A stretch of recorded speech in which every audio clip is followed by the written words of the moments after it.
이제 다 같이 일어나셔서 영과 진리로 성령 강림 주일 예배를 하나님께 드리시겠습니다.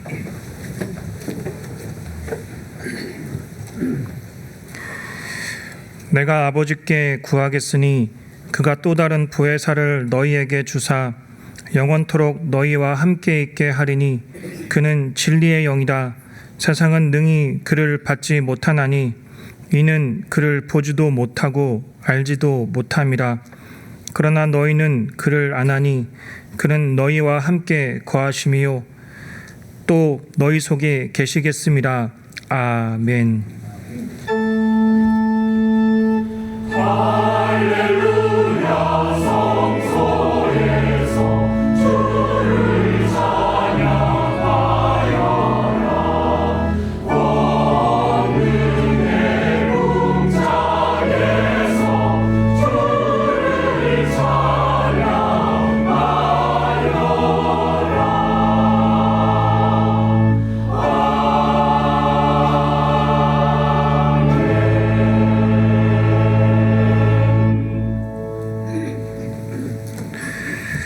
하나님 아버지, 허물과제로 죽었던 우리들을 예수 그리스도 십자가 보혈의 능력으로 구원하여 주시고 주님의 자녀로 삼아 주셔서 감사드립니다.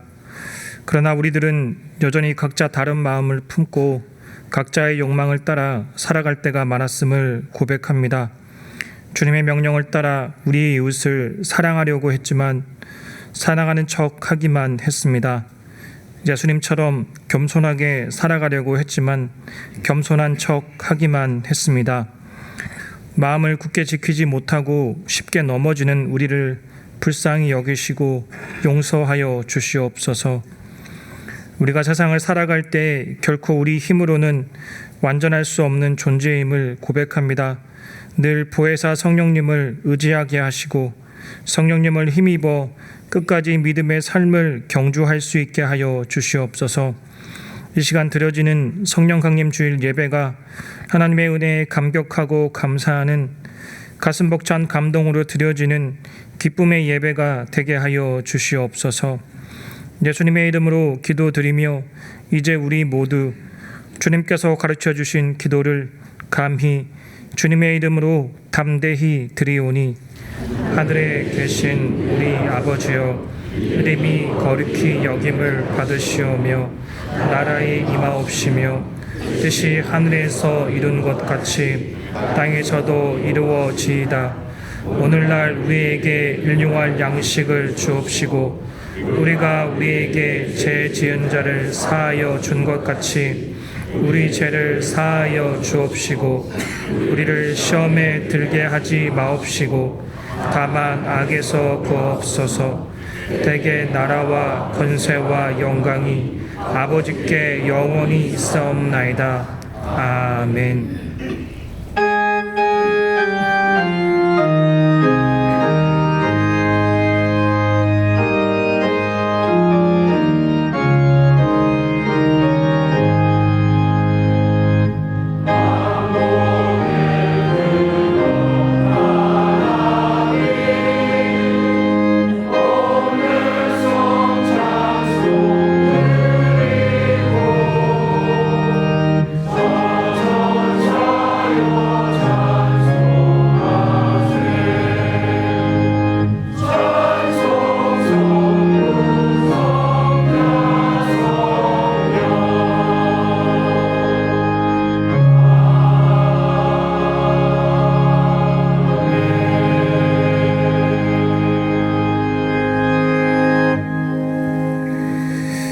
교동문 136번을 함께 교독하시겠습니다. 교동문 136번입니다.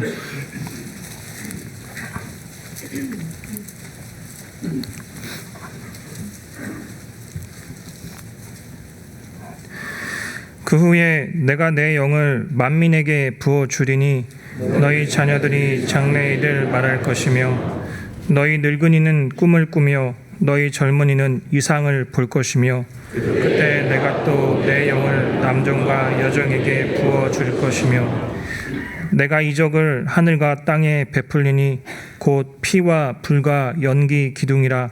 여호와의 크고 두려운 날이 이르기 전에 해가 어두워지고 달이 핏빛같이 변하려니와 누구든지 여호와의 이름을 부르는 자는 구원을 얻으리니 이는 나 여호와의 말대로 시온산과 예루살렘에서 피할 자가 있을 것이며 남은 자 중에 나 여호와의 부름을 받을 자가 있을 것임이니라. 아멘. 전능하사 천지를 만드신 하나님 아버지를 내가 믿사오며 그 외아들 우리 주 예수 그리스도를 믿사오니 이는 성령으로 잉태하사 동정녀 마리아에게 나시고 본디오 빌라도에게 고난을 받으사 십자가에 못 박혀 죽으시고 장사한 지 사흘 만에 죽은 자 가운데서 다시 살아나시며 하늘에 오르사 전능하신 하나님 우편에 앉아 계시다가 저리로서 산 자와 죽은 자를 심판하러 오시리라. 성령을 믿사오며 거룩한 공예와 성도가 서로 교통하는 것과 죄를 사하여 주시는 것과 몸이 다시 사는 것과 영원히 사는 것을 믿사옵나이다. 아멘.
하나님 아버지, 하늘의 별들과 땅에 푸른 산과 바다를 아름답게 창조하시고 이 자연을 누리게 하시니 감사합니다. 한 줌 풀과 연기 같은 인생을 하나님 은혜 가운데 한 주를 지내게 하시고 영혼을 잇는 예배 자리에 있게 하시니 감사합니다. 자연을 잘 가꾸어 더불어 살아야 되는데 저희 교만과 욕심으로 자연을 훼손했습니다. 그 결과 세상은 이상기온으로 생활 터전이 위협을 받고 있습니다. 인구수는 급격히 줄어가고 타협 없이 자기 당의 의견만 앞세우는 정치와 날로 어려워지는 경제는 우리를 두렵게 합니다. 이 모든 것들을 모르시지 않으시는 하나님, 이 땅에 하나님의 뜻을 이루시길 기도드립니다. 예수님의 십자가의 사랑으로 저희를 구원해 주신 하나님 아버지, 성령님을 보내주셔서 말씀으로 인도하시지만 저희들은 자기 욕망에 따라 이기적으로 행동했습니다. 긍휼히 여기는 마음을 가지지 못하였고 용서를 경험했음에서도 정작 다른 사람을 용서하지 못했음을 회개합니다. 전심으로 성령님과 동행하게 하옵소서. 저희 연약함과 약함과 아픔과 슬픔이 풍성한 하나님의 사랑을 세상에 드러내는 통로가 되게 하옵소서. 예수님의 평안을 누리는 저희 되게 하옵소서. 이 나라의 분단의 아픔을 불쌍히 여기시고 앞서 헌신하는 분들을 보호하여 주옵소서. 고향을 떠난 분들이 복음적 통일을 잘 준비하여 고향을 세우는 데 쓰임 받게 하옵소서.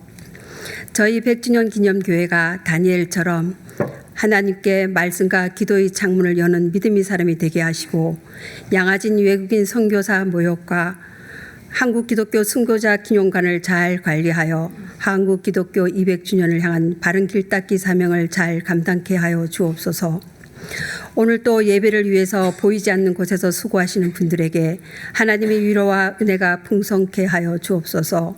말씀을 선포하시는 정한조 목사님에게 성령님이 힘을 더하여 주셔서 하나님의 영광을 드러내는 귀한 예배 시간 되게 하시고 참석한 저희는 하나님의 사랑을 내가 서 있는 곳에서 삶으로 실천하는 성령 강림 줄이 되게 하옵소서.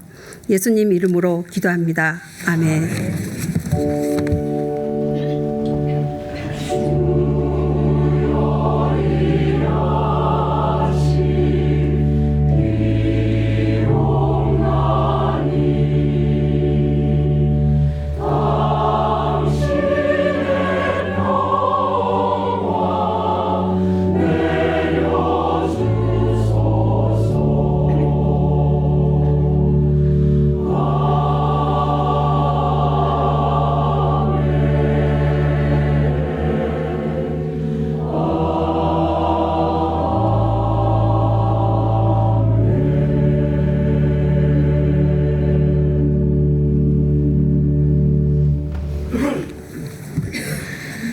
교회 소식을 알려드리겠습니다. 오늘은 성령 강림 주일입니다.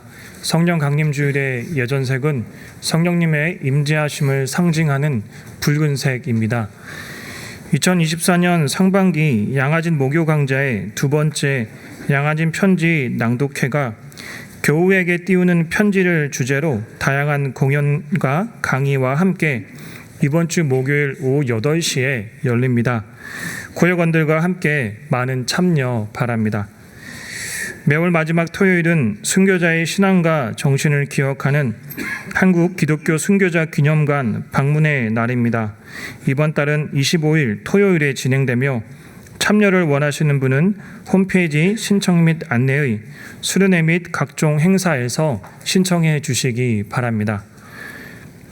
제27회 중보기도 특별기도회가 무릎을 꿇고라는 주제로 28일 화요일과 29일 수요일 오전 10시 30분에 홍보관 예배실에서 열립니다. 강사는 정한조 목사님과 유영진 목사님이며 한국교회와 우리 사회 그리고 인류를 위해 기도하기 원하시는 분들은 누구든지 참여하실 수 있습니다.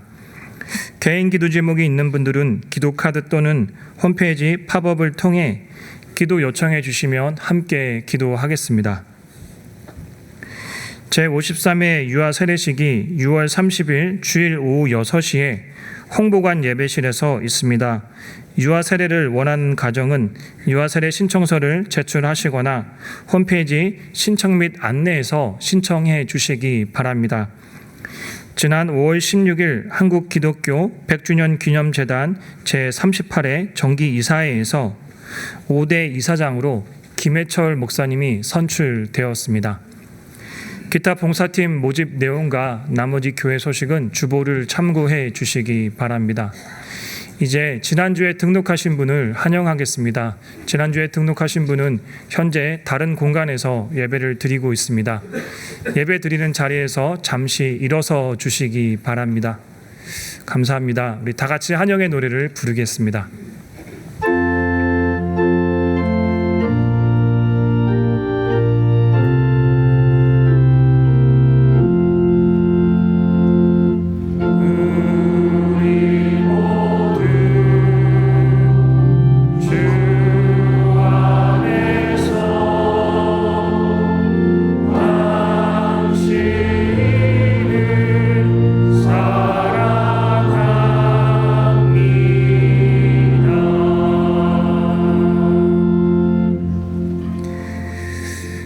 하나님 아버지, 하나님의 놀라운 섭리와 은혜 가운데 교회 공동체 안에서 새가족과의 만남을 허락해 주셔서 감사합니다. 오늘 우리가 만난 새가족이 날마다 창문을 열고 하나님과 소통할 때 예수님을 더욱 알아가고 닮아가며 경험하는 은혜가 있을 수 있도록 늘 함께하여 주시옵소서. 그리고 우리들은 우리를 구원하시기 위해 고난당하신 주님의 못자국 난 손과 발을 늘 기억하며 부활하신 주님만을 위해 믿음의 삶을 살아가게 하여 주시옵소서. 예수님의 이름으로 기도드립니다. 아멘. 우리 박수로 환영하시겠습니다.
우리에게 주시는 하나님의 말씀은 누가복음 24장 44절에서 49절입니다.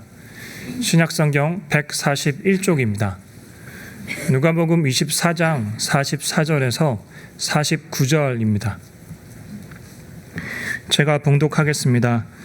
또 이르시되 내가 너희와 함께 있을 때에 너희에게 말한 바 곧 모세의 율법과 선지자의 글과 시편에 나를 가리켜 기록된 모든 것이 이루어져야 하리라 한 말이 이것이라 하시고 이에 그들의 마음을 열어 성경을 깨닫게 하시고 또 이르시되 이같이 그리스도가 고난을 받고 제3일에 죽은 자 가운데서 살아날 것과 또 그의 이름으로 제사함을 받게 하는 회개가 예루살렘에서 시작하여 모든 족속에게 전파될 것이 기록되었으니 너희는 이 모든 일의 증인이라. 볼지어다 내가 내 아버지께서 약속하신 것을 너희에게 보내리니 너희는 위로부터 능력으로 입혀질 때까지 이 성에 머물라 하시니라. 아멘.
제가 6년 동안 사역했던 스위스 제네바에는 회의 장소와 숙박 시설을 겸해서 운영하는 존 낙스 센터라는 곳이 있습니다.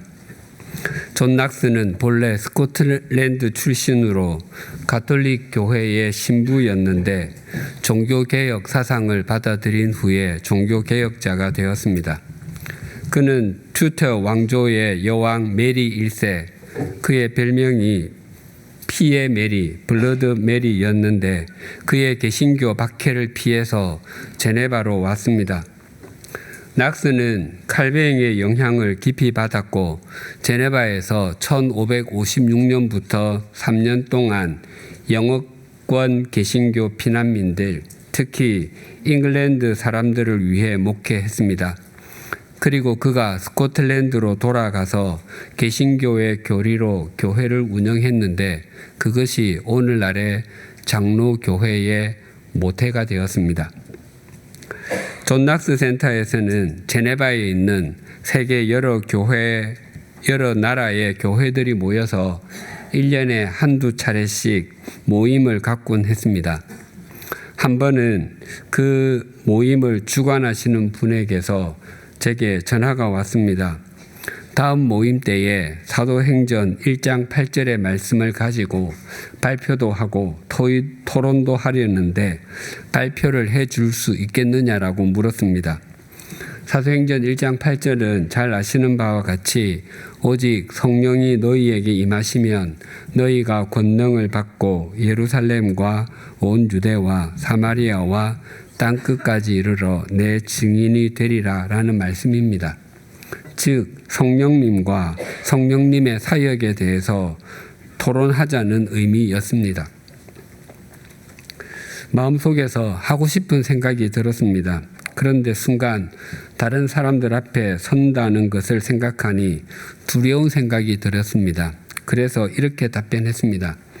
제가 하고는 싶은데 제 외국어 실력이 짧아서 힘들 것 같습니다. 결국 제가 발표는 하지 않았지만 그 모임에 참석은 했습니다. 물론 성령님에 대해서 생각을 정리하고 참석을 했습니다. 그때 몇몇 분이 발표했는데 발표의 내용은 거의 대동소이했습니다. 성령님이 임하시면 얼마나 놀라운 일들이 일어나는지 주로 방언, 치유를 비롯하여 삶 속에 일어나는 기적 같은 일들에 대해서 발표했습니다. 캐나다에서 프랑스어가 공용어로 사용되는 퀘벡주 출신의 목사님이 발표자가 영어로 말하면 프랑스어로 통역하고 프랑스어로 말하면 영어로 통역했습니다. 제 영어와 불어가 모두 짧아서 잘 알아듣지 못하는데 그날은 마치 제가 외국어로 방언 통역의 은사를 받은 듯한 느낌이었습니다. 발표자들의 말이 아주 잘 이해가 되었습니다. 그 발표 후에 영어와 프랑스어를 비롯하여 몇 개의 언어군으로 나누어 토론을 하는 시간을 가졌습니다. 저는 영어로 말하는 그룹으로 갔습니다. 거기에서도 토론의 내용은 앞에 발표의 내용과 크게 다르지 않았습니다. 토론 시간이 좀 지난 후에 그 토론 그룹에서 진행하시는 분이 제 의견을 물었습니다. 제가 조금 길게 얘기해도 되겠느냐라고 양해를 구하고 제가 생각했던 것을 말했습니다. 저는 구원의 확신도 있고 성령 체험도 했고 방언을 말하는 것도 체험했습니다. 그리고 성경에 있는 사건과 기적은 모두 다 믿습니다. 그런데 많은 그리스도인이 사도행전 1장 8절의 말씀을 기적적인 행위, 즉 사역으로만 이해하려고 합니다. 그러나 예수님께서는 성령이 임하면 너희가 내 증인이 될 것이다 라고 말씀하셨지 너희가 증거할 것이다 라고 말씀하지 않으셨습니다. 물론 증인이 되는데 말로 증거하는 것이 중요합니다. 하지만 삶으로 증거하는 일도 그에 못지않게 중요합니다. 사람들은 복음을 전하는 삶을 살면 제자가 된다고 말하지만 주님께서는 요한복음 13장 34절과 35절에서 새 계명을 너희에게 주노니 서로 사랑하라. 내가 너희를 사랑한 것 같이 너희도 서로 사랑하라. 너희가 서로 사랑하면 이로써 모든 사람이 너희가 내 제자인 줄 알리라 라고 하셨습니다. 즉 우리의 성품이 주님을 닮은 사람으로 바뀌는 것이 제자가 되는 것이라고 하셨습니다. 무엇보다도 예수님께서 떠나시기 전에 제자들에게 당신이 떠나고 나면 오실 성령님에 대해서 말씀하시면서 그가 우리를 진리 가운데로 인도하실 것이라고 하셨습니다. 그래서 우리의 삶에 아무리 큰 기적이 일어난다 할지라도 그 기적을 통해서 우리가 진리로 인도되지 않는다면 그 기적은 가짜입니다. 기적을 행하는 은사를 받고서도 엉뚱한 길로 가는 사람도 많이 있습니다. 그래서 우리가 진리로 인도되고 있는 것이 가장 큰 성령님의 역사입니다. 라고 말했습니다. 그 토론을 마치고 쉬는 시간에 연세가 60세도 더 지나신 분이 제게 와서 제 손을 꼭 잡고 이렇게 말씀하셨습니다. 정말 고맙습니다. 나는 지금까지 성령님에 대해서 그렇게 생각해 본 적이 한 번도 없었습니다. 예수님께서는 십자가 지심을 목전에 두시고 제자들과 마지막 만찬을 가지시며 유언과 같은 말씀을 하셨습니다. 그것이 요한복음 13장에서 17장인데 다락방 강화라고 합니다. 그 중에 이런 말씀이 있습니다. 요한복음 14장 16절입니다. 내가 아버지께 구하겠으니 그가 또 다른 보혜사를 너희에게 주사 영원토록 너희와 함께 있게 하리니. 예수님께서는 제자들에게 당신은 떠나시지만 대신 보혜사를 보내주셔서 영원토록 함께 있게 하시겠다고 하셨습니다.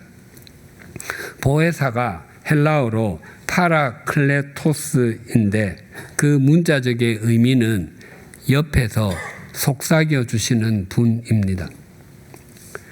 우리가 우리의 인생길을 어긋나게 갈 때 그것은 아니야 라고 말씀해 주시는 분이 성령님이시고, 우리가 우리의 인생길을 바르게 갈 때 정말 고맙다, 함께 끝까지 걸어가자 라고 격려해 주시는 분이 성령님이십니다.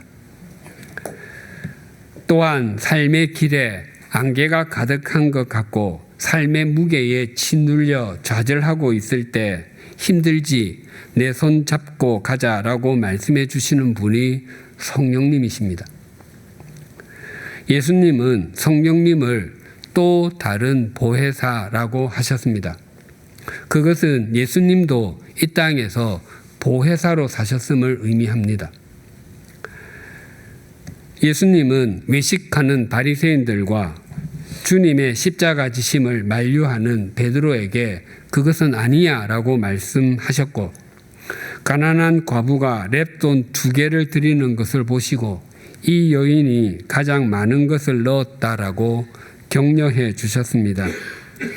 또한 삶의 무게에 짓눌려 사람들이 다니지 않던 한낮에 물을 기르러 나왔던 사마리아 여인과 돈을 움켜쥐는 삶을 사느라 평생 손가락질을 받고 살았던 삭개오에게 힘들지, 내가 네 그리스도야, 내가 네 집에 들어갈게 라고 말씀해 주셨습니다. 이러한 주님과 동일한 보혜사를 우리와 영원토록 함께 있게 해 주시겠다고 말씀하셨습니다. 요한복음 14장 17절입니다. 그는 진리의 영이라 세상은 능히 그를 받지 못하나니 이는 그를 보지도 못하고 알지도 못함이라. 그러나 너희는 그를 아나니 그는 너희와 함께 거하심이요 또 너희 속에 계시겠습니다. 보혜사이신 성령님은 진리의 영이라고 하십니다. 또 요한복음 14장 26절입니다. 보혜사 곧 아버지께서 내 이름으로 보내실 성령 그가 너희에게 모든 것을 가르치고 내가 너희에게 말한 모든 것을 생각나게 하리라. 보혜사 진리의 영이신 성령님은 우리에게 우리가 살아가야 할 길을 가르쳐 주시고 주님의 말씀이 생각나게 하시는 분이십니다. 그래서 유한하고 이기적이고 욕망 덩어리인 우리가 주님의 말씀을 따라가서 살아갈 것을 결단하고 그 길을 걷게 되는 것은 전적으로 우리의 능력 때문이 아니라 우리 속에서 보혜사로 역사하시는 성령님으로 인함입니다. 예수님께서 부활하신 날에 예수님의 제자들은 모두 한 곳에 모여 있기는 했지만 두려움으로 가득하여 그들이 있는 공간의 문은 모두 잠그고 있었습니다. 예수님은 그런 그들에게 너희에게 평강이 있을지어다 라고 말씀하시며 평화의 메시지를 전하셨습니다. 극도의 두려움과 염려에 빠진 그들에게 가장 필요한 것이 평강이었기 때문입니다. 하지만 제자들은 여전히 두려웠고 그들이 지금 자신들 한가운데 나타나신 예수님의 모습이 실상인지 허상인지 의아해하고 있을 때 예수님께서는 내 손과 발을 보고 나인 줄 알라. 또 나를 만져보라. 영은 살과 뼈가 없어되 너희 보는 바와 같이 나는 있다라고 말씀하셨습니다. 이것은 예수님께서 몸으로 부활하신 것을 보여주는 아주 또렷한 증거였습니다. 더 나아가 예수님께서는 여기 무슨 먹을 것이 있느냐라고 물으신 후에 구운 생선 한 토막을 그 자리에서 잡수셨습니다. 일반 가정에서 부모님의 제사를 드릴 때 아무리 정성을 다해서 상을 차려도 또 비그리스도인이 구슬하며 음식을 산더미처럼 쌓아놓아도 돌아가신 부모님이나 귀신은 밥알 하나도 먹지 못하고 생선살 한 점도 먹지 못합니다. 영은 몸이 없기 때문입니다.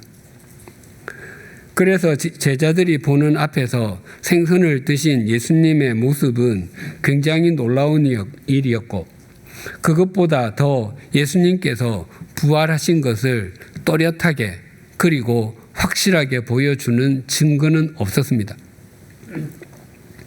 이처럼 예수님께서는 당신께서 몸으로 부활하신 증거를 아주 또렷하게 보여주시고 이렇게 말씀하셨습니다. 오늘 본문 44절과 45절이 이렇게 증가합니다. 또 이르시되 내가 너희와 함께 있을 때에 너희에게 말한 바 곧 모세의 율법과 선지자의 글과 시편에 나를 가리켜 기록된 모든 것이 이루어져야 하리라 한 말이 이것이라 하시고 이에 그들의 마음을 열어 성경을 깨닫게 하시고 우리는 구약 성경을 분류할 때 네 부분으로 나눕니다. 창세기에서부터 신명기까지 5권을 모세오경이라고 하고 여호수아부터 에스더까지 12권을 역사서라고 합니다.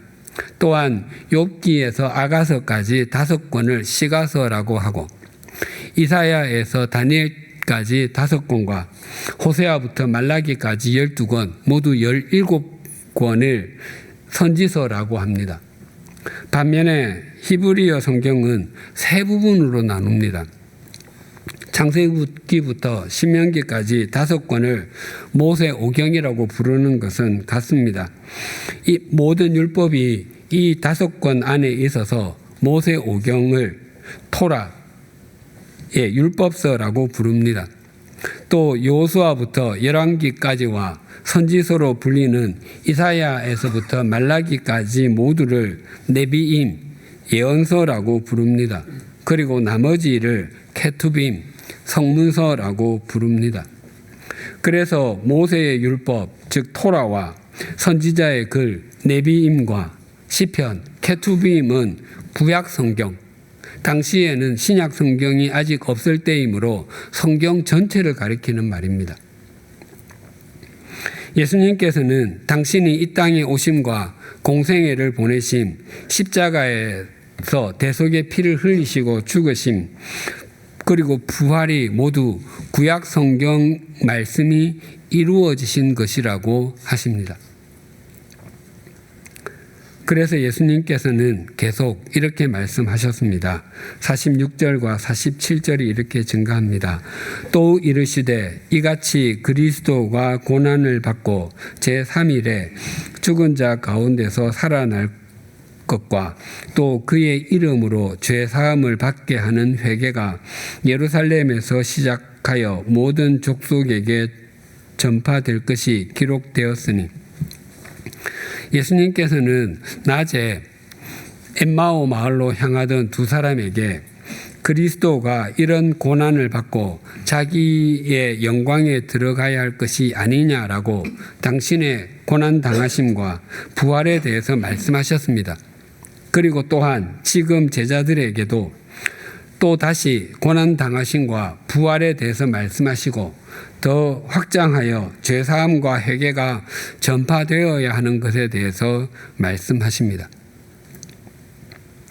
예수님의 고난 당하심고 죽으심과 부활은 지금까지 이 땅에 살았던 모든 사람들과 또 지금 이 땅에서 살고 있는 모든 사람과 그리고 앞으로 주님께서 다시 오실 때까지 이 땅에서 살아갈 모든 사람에게 가장 중요한 내용입니다.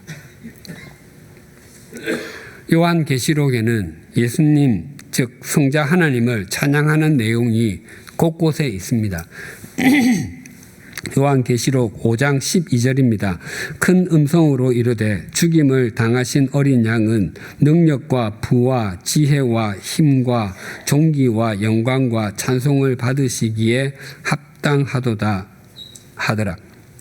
22장으로 구성된 요한계시록은 두 화면을 보여주는데 땅과 하늘입니다. 땅에서는 당시 소아시아의 7교회의 모습을 통해서 성도들이 환난당하는 것을 보여주고, 하늘에서는 천군 천사와 구원받은 백성이 하나님께 찬송 드리는 모습을 보여줍니다. 그래서 땅을 바라보면 한숨, 좌절, 절망이 생기지만 눈을 들어서 하늘을 보면 기쁨, 용기, 소망이 생기게 됩니다. 그 하늘의 주인이신 예수 그리스도는 능력과 부와 지혜와 힘과 존귀와 영광과 찬송을 받으시기에 합당하신 분이라고 하십니다. 그런데 그 주인을 죽임을 당하신 어린 양이라고 하십니다. 그 주인은 부활하셨기에 부활하신 성자 하나님이나 창조주이신 성자 하나님이라 해야 할 것 같은데 죽임을 당하신 어린 양이라고 합니다. 찬송가 240장은 주가 맡긴 모든 역사 힘을 다해 마치고입니다. 그 1절 가사를 영어 가사 그대로 번역하면 이러합니다. 내 인생의 일이 끝나고 넘실거리는 파도를 건너면 빛나고 영광스러운 아침을 보게 될 것입니다. 내가 강 건너편에 도착하면 나는 내 구원자를 알게 될 것이고 그분의 미소가 가장 먼저 나를 환영해 줄 것입니다. 그런데 우리가 요단강 건너편에 도착했을 때 우리를 맞아주시는 분이 우리의 구원자 예수 그리스도이신 것을 어떻게 알 수 있겠습니까? 그 찬송 후렴 가사가 이렇습니다. 나의 주를 내가 그의 곁에 서서 배우면 나의 주를 손에 못자국을 보아 알겠네. 우리를 맞아주시는 분이 우리의 구원자 예수 그리스도인지 아닌지를 확인하는 방법이 그분의 손에 있는 못자국이라고 합니다. 이처럼 우리의 믿음에서 가장 중요한 내용은 예수 그리스도의 십자가와 십자가의 예수 그리스도입니다. 그리고 그분의 부활입니다. 이 내용은 지금까지 그랬던 것처럼 주님께서 다시 오실 때까지 전해져야 하는 내용입니다. 예수님께서는 당신의 죽으심과 부활이 구약 성경의 성취라고 하시고 그것이 예루살렘에서 모든 족속에게까지 전파되어야 할 것이라고 말씀하신 후에 또 이렇게 말씀하셨습니다. 48절이 이렇게 증가합니다. 너희는 이 모든 일의 증인이라.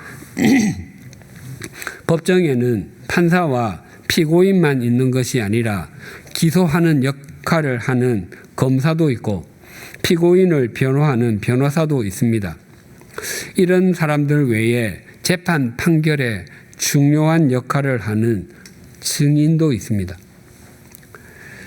판사나 검사, 변호사가 되려면 과거처럼 사법고시에 합격하고 사법연수원의 과정을 거치든지 지금의 로스쿨을 졸업하고 사법시험에 통과해야 하는 과정을 반드시 거쳐야 합니다.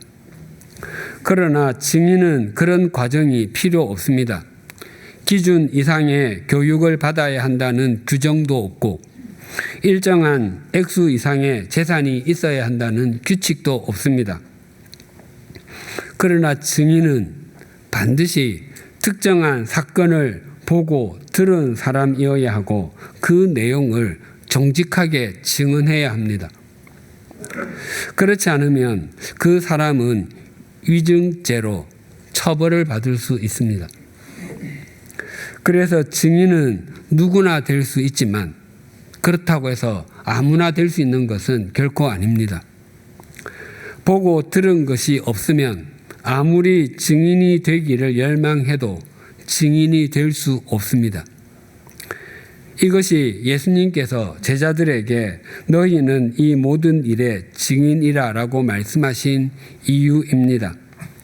제자들은 예수님께서 십자가에서 대속의 피를 흘리시고 죽으셨다가 사흘째 되는 날에 부활하신 것을 본 사람들입니다.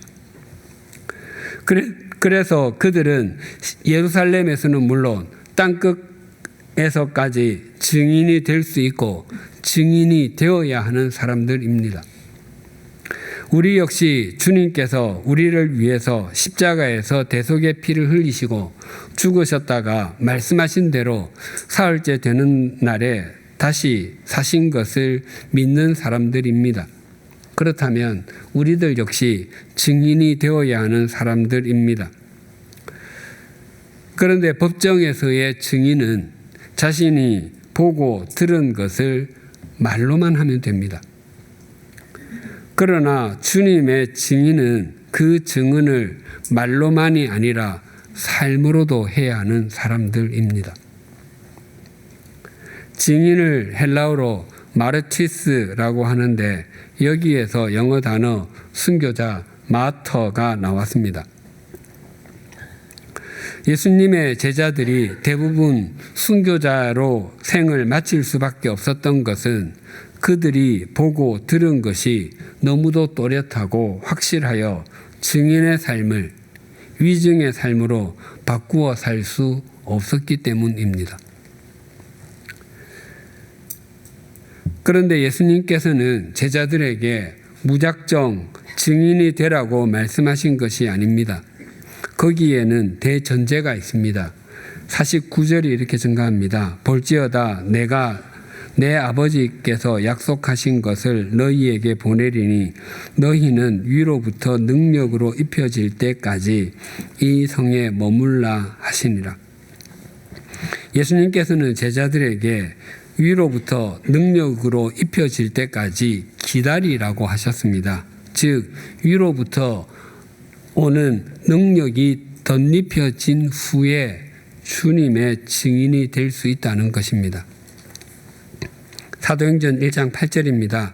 오직 성령이 너희에게 임하시면 너희가 권능을 받고 예루살렘과 온 유대와 사마리아와 땅끝까지 이르러 내 증인이 되리라 하시니라. 이 말씀의 앞부분을 헬라어 성경 순서 그대로 번역하면 오직 너희는 권능을 받게 될 것이다. 성령님께서 너희에게 임하셨을 때입니다. 즉 예수님께서는 제자들에게 오직 권능이 임해야 증인의 삶을 살 수 있게 된다고 말씀하시는 것입니다. 능력, 권능으로 번역된 헬라어 단어는 디나미스입니다. 이 단어에서 영어 단어 다이너마이트가 나왔다고 하여 외적인 능력으로만 생각하는 경향이 짙습니다. 그래서 병을 고치는 능력, 귀신을 쫓아내는 능력, 특별한 이적을 행하는 능력 등으로만 생각합니다. 그러나 그렇지만은 않습니다. 예수님께서는 공생애를 요단강에서 세례를 받는 것으로 시작하셨습니다. 누가복음 3장 21절과 22절입니다. 백성이 다 세례를 받을 때 예수도 세례를 받으시고 기도하실 때에 하늘이 열리며 성령이 비둘기 같은 형체로 그의 위에 강림하시더니 하늘로부터 소리가 나기를 너는 내 사랑하는 아들이라 내가 너를 기뻐하노라 하시니라. 예수님께서 세례를 받으실 때 하늘이 열리고 성령님이 비둘기와 같은 형체로 예수님 위에 내리셨습니다. 그렇다고 해서 예수님께서 지금부터 내게서 권능이 나타날 것이다. 모든 병자는 다 치유함을 받을 것이고 모든 귀신 들린 사람은 온전해질 것이며 온갖 기적적인 일이 일어날 것이다 라고 말씀하지 않으셨습니다. 예수님께서는 그 순간부터 십자가의 제물로 드려지시고 부활하시기까지 주어진 삶의 길을 걸으셨습니다. 그것이 예수님께서 하나님께로부터 보내심을 받은 증인의 삶, 섬김의 삶이었기 때문입니다. 그래서 위로부터 주어지는 능력을 잊고 주님의 증인으로 살아간다는 것은 자기 자신에게 주어진 삶에서 철저하게 섬김의 삶, 헌신의 삶을 사는 것입니다. 양화진 홀에는 한글 성경 번역에 관한 영상물이 있습니다. 일반적으로 성경이 한 나라 말로 번역되기 위해서는 선교사가 그 나라의 말을 충분히 배우고 익힌 후에 가능합니다. 그러나 한글 성경은 외국에서 먼저 번역이 되었습니다. 1882년 존 로스 선교사는 서상윤, 백홍준, 이응찬 등과 함께 만주에서 누가복음을 번역했습니다. 그리고 1885년 아펜젤러 부부 선교사와 언더우드 선교사는 이수정 선생이 일본에서 1883년에 번역한 마가복음을 손에 들고 조선으로 입국했습니다. 그런 과정을 거쳐서 신구약 한글 성경이 완간된 것은 1911년이었습니다. 그 한글 성경 완간 100주년을 기념하여 지난 2011년에 한글 성경 번역에 관한 영상물을 만들어 양화진 참배객에게 보여드리고 있습니다. 그 영상에는 한글 성경 번역을 위해서 선교사들이 어떤 헌신을 하였는지를 보여주는 이런 내용이 있습니다. 만주에서 최초의 한글 성경 번역을 통해 조선 선교의 꿈을 키운 로스 선교사는 사랑하는 아내와 네 자녀를 잃었다. 그러나 그는 조선을 향한 선교와 성경 번역의 소망을 내려놓지 않았다. 평생을 번역위원장으로 일하며 성경 번역을 이끌었던 언더우드 선교사는 건강을 제대로 돌보지 못하고 57세에 하나님의 부르심을 받았다. 근대 교육의 선구자 아펜젤러 선교사는 목포에서 열리는 성경 번역자 회의를 위해 항해하던 중 선박 사고를 만나 44세에 순직했다. 게일 선교사는 아내와 아들을, 피터저 선교사는 아내를, 레이놀즈 선교사는 첫 아들을 양화진에 묻어야 하는 아픔을 겪었다. 이들의 헌신과 희생을 통해 하나님의 말씀, 성경은 한글로 옮겨졌고 나의 것이 될 수 있었다. 아펜젤러 부부와 언더우드 선교사를 비롯하여 양화진에 묻힌 선교사들은 조선의 복음을 전하는 일에 성경을 한글로 번역해 우리 손에 들려주는 일에 주님의 증인으로 살았고 위로부터 능력이 입혀진 증인으로 살았던 것입니다. 오늘은 성령 강림 주일입니다. 예수님의 제자들은 본래 세속적 가치관에 사로잡혀 있었습니다. 예수님께서는 고난 당하시고 죽임을 당할 것이지만 다시 살아날 것이다 라고 반복해서 말씀하셨음에도 그들은 예수님을 세상의 왕으로만 생각했고 자신들은 그 나라의 공신이 될 것만 생각했습니다. 하지만 예수님께서 볼지어다 내가 내 아버지께서 약속하신 것을 너희에게 보내리니 너희는 위로부터 능력으로 입혀질 때까지 이 성에 머물라라고 하신 말씀의 진리를 깨닫고는 그들은 전심을 다해 주님을 향해 창문을 열고 무릎을 꿇어 오로지 기도하기를 힘썼습니다. 그리고 성령님이 임하신 후에 그들은 진정한 주님의 증인, 위로부터 오는 능력을 입은 섬김과 헌신의 증인이 되었습니다. 그 제자들을 통해서 세상이 새로워졌습니다. 우리도 주님을 향해 창문을 열고 위로부터 오는 능력을 구하는 주님의 제자가 되십시다.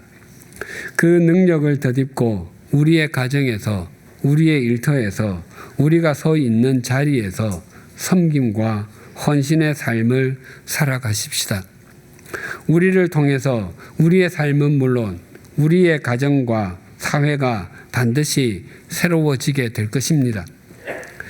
우리에게 그 능력을 입혀주시기 위해서 성령님께서 지금 우리와 함께하고 계십니다. 기도하시겠습니다.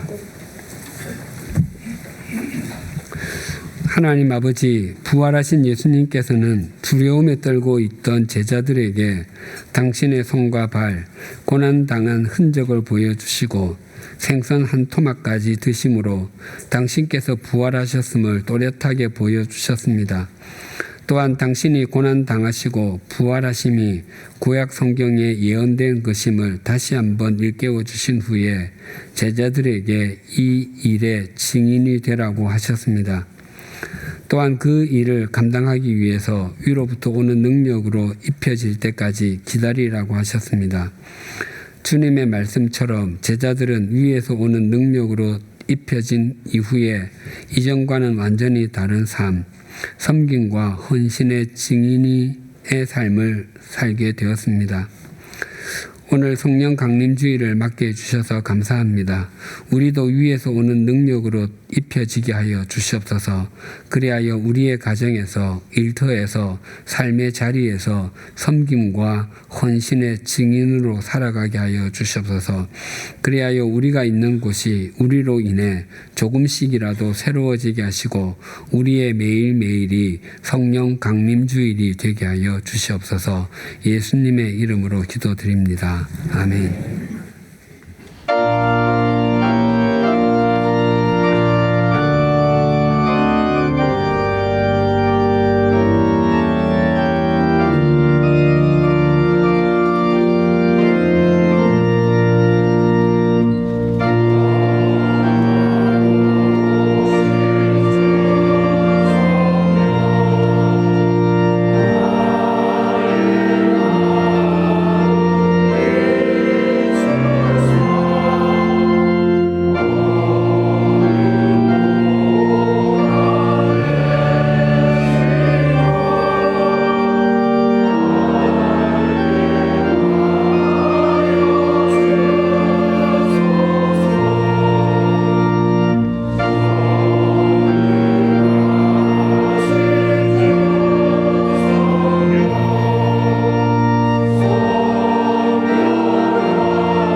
하나님 아버지, 주님의 제자들처럼 우리들은 참으로 어리석고 연약한 자들이지만 주님께서 우리를 만나 주셨기에 주님의 증인으로 살아가야 함을 다시 깨닫게 해주셔서 감사합니다.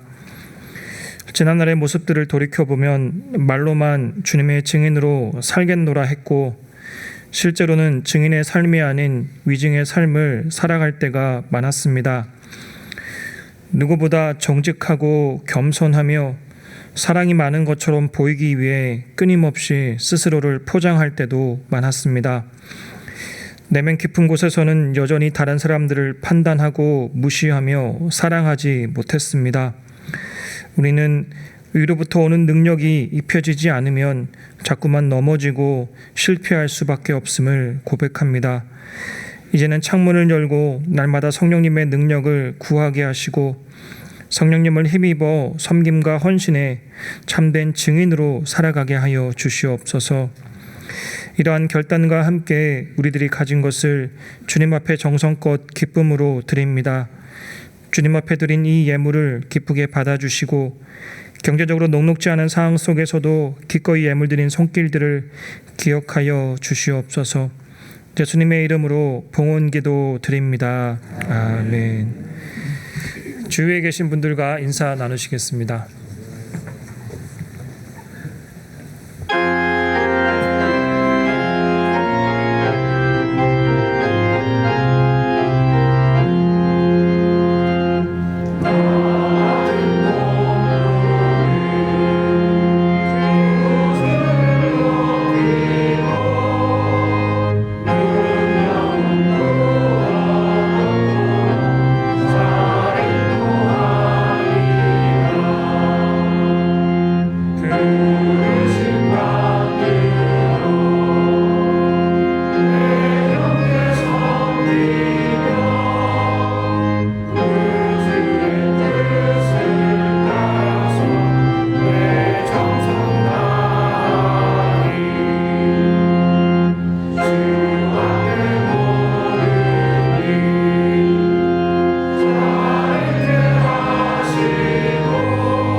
우리 주 예수 그리스도의 은혜와 하나님 아버지의 사랑과 성령님의 교통하심이 성령 강림주의를 맞아 위에서 오는 능력으로 힘 입힘을 받아서 삶의 자리에서 섬김과 헌신의 증인으로 살아가기를 소망하고 결단하는 주님의 사람들과 100주년 기념 교회 위에 지금으로부터 영원토록 함께 해주시기를 간절히 축원하옵나이다. 아멘.